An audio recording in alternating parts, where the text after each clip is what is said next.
Saterasna bayanu tadbiril harsi ari ieu eta bab mertelakeun urusan tandur ngalekuy kitu nya. Qala parantos ngadawuh saha al-imamu al-alimu al-alamah Jalaluddin Abdurrahman As-Suyuti. Al-imam al-alim al-alamah Jalaluddin Abdurrahman As-Suyuti fi rahmati dina kitab Rahmah Ar-Rahmah. I'lam kanyahokeun ku anjeun anal jimaa kana sanyanyana ngalekuy eta layasluhu henteu layak atawa teu pantes itu jima illa inda hayajanis syahwati anging dina nalika bergerakna syahwat. Ya maksudna mah keur naek gitu, keur naek syahwat. Ma'as tidadil maniyi sarta cawis-cawisna mani. Geus loba gitu nya, geus membludak si manina. Payambagi mangka penting naon ayyukhrijahu kana yen ngaluarkeun si man kana itu mani fil hali dina waktu harita. Kama kaya perkara yakhruju anu ngaluarkeun si man al padlata kana kokotor arodinata anu goreng bil istiprogoti kalawan ngucurkeun kal masalati saperti jalma anu murus. Pain pi jinsihi mangka lamun dina jinisna itu si man inda zalika dina nalika istiprogoti kal masalati dororon halna madarat aziman anu pohara. Tos kitu. Salajengna dina ieu bab musannif rek mertelakeun, rek nerangkeun urusan tandur, urusan ngalekuy gitu.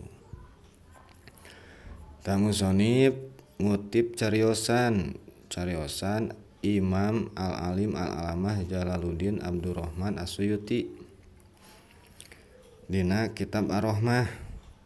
Kumaha saur Imam Jalaluddin Abdurrahman As-Suyuti teh?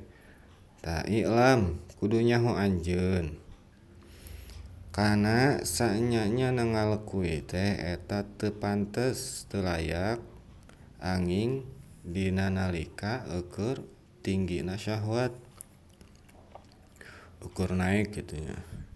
Sarta ukur cawis-cawisna cimani ukur loba gitu, cimanina teh geus pinuh gitu.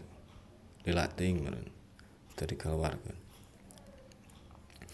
Tah mangka penting ka eta si jalma teh ngaluarkeun kana itu mani dina waktu harita gitu.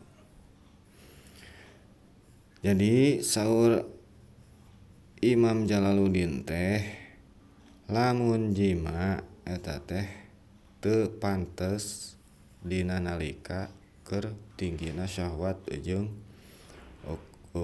lobana cimani meureun ku bakat ku Gusti lah kitu nya. Eta teh kurang pantes gitu, kurang layak. Malahan kan ceuk Mama Jamanis mah kieu. Jadi siga dahar gitu ngalekuy mah. Dahar kan kebutuhan primernya keur jalma gitu. Tah ngalekuy oge kan kebutuhan biologis gitu. Matak saupamana lapar teh atawa keur hayang ulah nungguan nepikeun ka lapar pisan gitu mun dahar mah.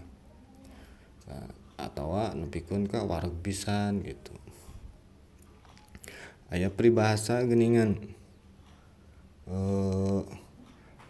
makanlah sebelum lapar gitu, tuluy berhentilah sebelum kenyang.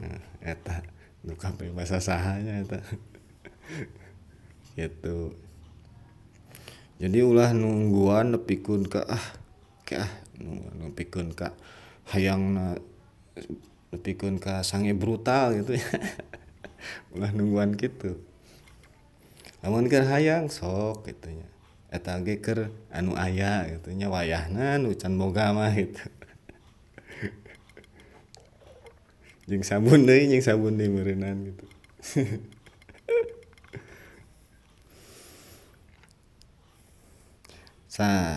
Lamun saur Imam Jalaluddin mah saperti jalma anu ngaluarkeun kokotor anu goreng, saperti anu ngurus gitu, ngucurkeun ngocorna teh saperti anu ngurus.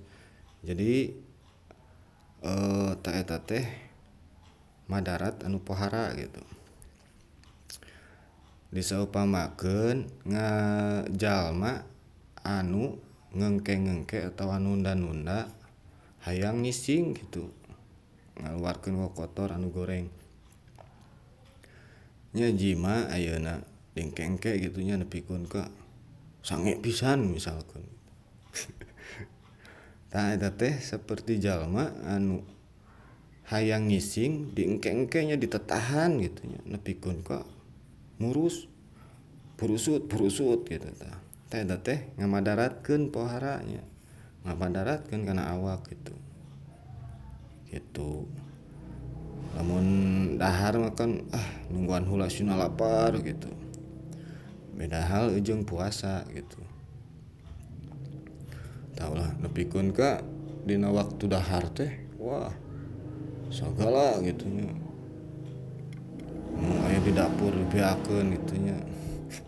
Nepikeun ka bobokona dibeakeun pan ulah atuh. Tah gitu.